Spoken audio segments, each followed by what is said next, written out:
Una maumivu ya shingo? Ndio. Au wewe ndio yule wa hivi au wa hivi au wewe ndio wa hivi? Uko katika kundi gani? Hivi vyote vinatatulika. Sasa leo nitakuonyesha zoezi ambalo ni zuri zaidi.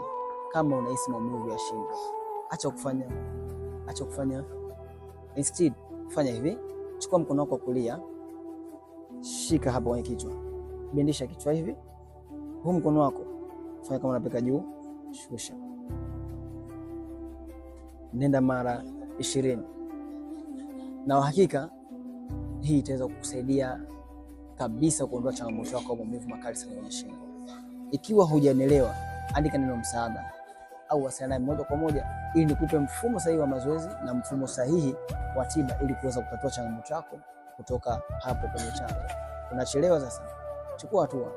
Follow account hii na share video hii kwa watu wawili tu ambao ungependa waweze kubadilisha maisha yao kupitia hii tips za afya ambazo ninaelekeza.